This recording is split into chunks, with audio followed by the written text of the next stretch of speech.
Quel est le point commun entre ces deux lieux? Je pense que vous ne savez pas trop, quoique c'est beaucoup plus simple avec le titre. En effet, ce sont deux lieux où se trouvent des frontières insolites, mais pour tout vous dire, ce sont loin d'être des cas isolés. Yo, j'espère que tu vas bien. Aujourd'hui, on se retrouve pour une nouvelle vidéo où on va parler des frontières insolites dans le monde à travers 5 exemples. Clairement, il y en a tellement qu'il est impossible de toutes les voir en vidéo, mais pourquoi pas d'autres vidéos dans le futur. Il y a également une vidéo qui est déjà disponible sur des frontières insolites que je vous invite à aller voir, le lien est dans la description. Sur ce, voyons les 5 frontières les plus bizarres au monde. Pour le premier exemple, direction un coin très loin de chez nous avec l'océan Arctique et plus précisément le détroit de Bering. En plein milieu de ce détroit se trouvent deux îles, Grande Diomède qui appartient à la Russie et Petite Diomède qui appartient aux États-Unis. Oui, je sais, leur nom est très original. Bref, ces deux bouts de terre sont séparés de seulement 3 km mais pourtant elles sont éloignées sur de nombreux points. En effet, Grande Diomède appartient à la Russie tandis que Petite Diomède appartient à l'Alaska qui appartient aux États-Unis. Déjà là c'est fou, mais il y a plus important encore, la ligne de changement de date passe entre celles-ci. C'est une ligne imaginaire un peu cabossée le long du 180e méridien qui définit quel jour il est. Prenons donc un petit exemple. Quand il est lundi 20h sur Petite Diomède, donc les USA, eh bien il est déjà mardi 17h sur Grande Diomède. Pour les plus attentifs d'entre vous, vous allez me dire pourquoi il n'y a seulement que 21 heures de décalage et non 24 heures. Eh bien la raison est toute simple, c'est que l'Alaska est UTC-9 au lieu de UTC-12. UTC c'est les fuseaux horaires qui sont dans le monde. Ne me demandez pas pourquoi ils ont choisi UTC-9 au lieu de UTC-12, je n'en sais rien, mais en tout cas c'est vraiment illogique. Bref, c'est fascinant de se dire que seulement 3,2 km les séparent, mais par contre il y a un jour de différence. Concernant la vie des habitants, car oui, il y en a 83, eh bien cette situation ne les impacte pas du tout. La Grande Diomède a été vidée de ses habitants lors de sa période soviétique pour y construire une base militaire qui est toujours effective en ce moment, puis les habitants auraient pu s'y rendre à pied lorsque la mer est gelée lors de l'hiver, mais ils ont une interdiction formelle de traverser. Sinon, je vous raconte pas les ennuis. Avant de continuer, je t'invite à liker et à t'abonner si tu aimes bien, et pour le soutien, ça fait plaisir. Pour le deuxième exemple, nous allons nous rendre sur le continent africain et plus particulièrement sur la côte méditerranéenne.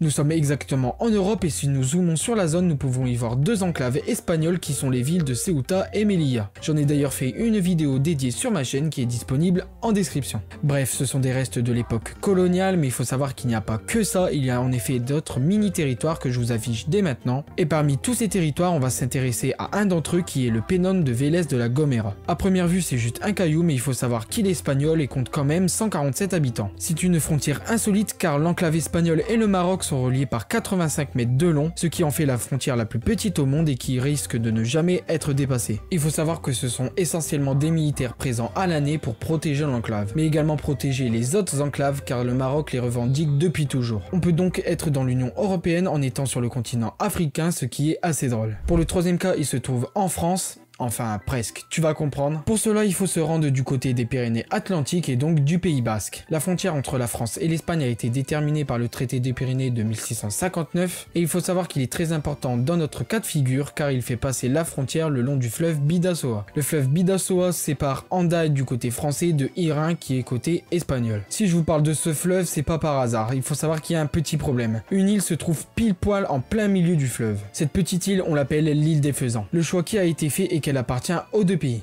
Enfin, pas tout à fait. En fait, le territoire est ce qu'on appelle un condominium, c'est-à-dire que deux pays exercent leur souveraineté sur un même territoire. Bon, dit comme ça peut paraître un peu barbare, mais ce n'est pas du tout le cas. Du 1er août au 31 janvier, l'île appartient à la France, c'est-à-dire que du 1er février au 31 juillet, elle appartient à l'Espagne. Ceci est le cas depuis le 2 septembre 1856 avec le traité de Bayonne, soit un peu moins de 200 ans sans interruption. Il faut savoir que c'est le seul cas au monde, il existe d'autres condominiums qui sont seulement maritimes. L'île est inhabitée, donc pas très importante, mais pourquoi se l'avoir partagée? Elle a une importance historique pour les deux pays car c'est ici qu'a été signé le traité des Pyrénées que je vous ai parlé il y a quelques minutes, mais il n'y a pas eu que ça. Il y a eu plein d'échanges de princesses lors de mariages arrangés, vous savez, quand ils réunissent deux personnes pour former un plus grand royaume. Mais il y a eu également des traités mineurs signés lors du 16e et 17e siècle. Pour continuer, nous allons voyager pour aller au Moyen-Orient. Le Moyen-Orient se trouve à la limite de 3 continents, l'Europe, l'Asie et l'Afrique. Il est bordé par au nord le Caucase et la Turquie, à l'est avec l'Iran et au sud avec l'Égypte et la province du Sinaï. Vous pouvez voir qu'il y a énormément de pays avec l'Irak plus à l'est, le Qatar qui est une presqu'île ou encore l'Arabie Saoudite qui est un grand pays au centre. Mais aujourd'hui ce n'est pas ces pays qui nous intéressent mais les Émirats Arabes Unis et le Sultanat d'Oman. Alors oui je vous l'accorde, on n'en entend pas beaucoup parler et surtout on prête moins attention à ces frontières qui sont pourtant chaotiques et pourtant vous n'avez rien vu. Il faut zoomer un peu et on peut y voir une enclave, donc déjà c'est assez rare car elle est éloignée beaucoup du reste du pays. Pour info on l'appelle l'enclave de Mada et elle est peuplée par moins de 3000 habitants. Mais si on y regarde d'un peu plus près, on peut y voir une autre enclave des Émirats Arabes Unis, donc c'est ce qu'on appelle une double enclave. Il en existe quelques cas dans le monde mais celle-ci est la plus grande. C'est-à-dire que les habitants de Nawa, qui est le village qui se trouve en plein milieu de cette petite enclave, sont obligés de traverser 2 fois la frontière pour rejoindre leur pays. Mais alors, pourquoi cette enclave? La réponse est historique comme souvent. Pendant très longtemps dans la région étaient présents des clans qui avaient leur propre village.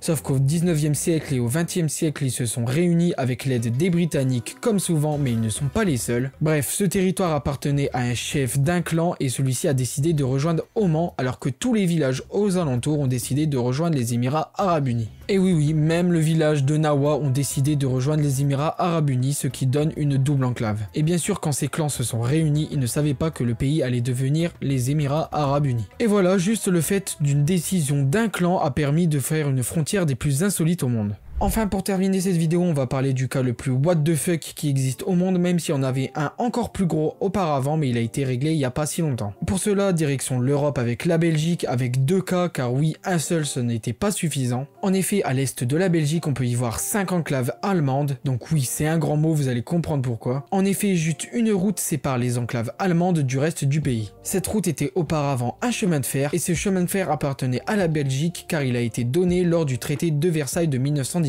Mais ici ce n'est pas ce qui nous intéresse, mais au nord de la Belgique, dans la région flamande et dans les Pays-Bas avec la région du Brabant septentrional. Et oui, j'ai parlé de la Belgique mais j'ai également parlé des Pays-Bas car en fait ça concerne 2 communes. Bar-le-Duc est une commune belge alors que Bar-le-Nassau est une commune néerlandaise. C'est le plus grand bordel possible car la commune belge est complètement fragmentée en 22 enclaves dans la partie néerlandaise alors que Bar-le-Nassau elle compte 8 enclaves dans la Belgique. Les enclaves ont bien sûr aucun sens, elles passent en plein milieu des bâtiments ce qui a contraint des habitants de bouger leurs portes pour être soit en Belgique soit aux Pays-Bas, ou bien alors les enclaves n'ont rien dessus, c'est juste de l'herbe. Pour savoir où les frontières passent, eh bien elles ont été dessinées au sol. Cela est bien sûr unique au monde et des tentatives de clarification ont été tentées par le passé mais elles ont toutes échoué. Il faut savoir qu'il y a énormément d'enclaves mais ce n'est pas pour le plaisir mais c'est le fait de l'histoire. C'est le résultat d'échanges de terrain lors du Moyen-Âge entre des seigneurs et des ducs. Ne me demandez pas pourquoi ils ont décidé de prendre des terrains aux 4 coins du territoire, ça n'a aucun sens.